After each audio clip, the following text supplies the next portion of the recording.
gelmeyince agresif olursun. İyi.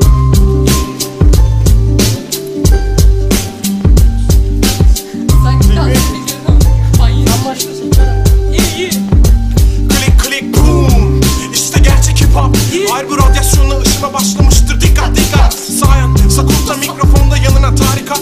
Eski günler geride kaldı, la la la la. Önce milis kuvvetlerle yeniden çıktık yola. Sefalet battle crime yo. La bella mafya. Benim repliğim bir yerde güneş açar kış. En kral takım yanımda, diğer sarkon fişe bastır. Elimde o SLM'den çekerdim gönlümü. Kaleme süslerdim ve silerdim öykümü. Dilerdim sükutu mermileri saklar giderdim. Ne bir şey söylerdim ne de bir şey resmederdim.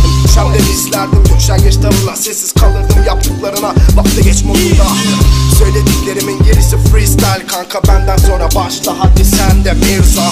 Klik klik bum efsanesi bitti. Yazan çizen o kadar çok ki nefsim köreldi.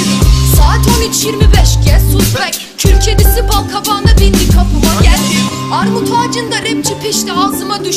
Kehanetime saygı duy asalet servetim. Kök hücrenden Madonna'yı hortlatırsa proflar. Mirza çentiği duvara değil alnına nakışlar. Mütasama saldırana daimi kin güttüm.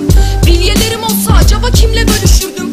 Sen el kadar sabiydin seni gözümde büyüttüm. Temennilerim sana oranla kırmızı ve kaygan. Eşantiyon eşine dostuna atraksiyon yap. Sirkülasyon delinen ruhunda muallak. Kalkma bu talim değil ahmak. Takıldığımız yerler karanlık ve köhne. Akıl var ama genelde yaşarız biz raple. Yakın değiliz pek, ekmek teknemiz yemekten. Ümidimiz bol keseden gelecek zamanı bekle. Basit kısır döngüler yaşamın dört bir yanında. Ozanlar kaybolduysa biz varız ya dağ başında.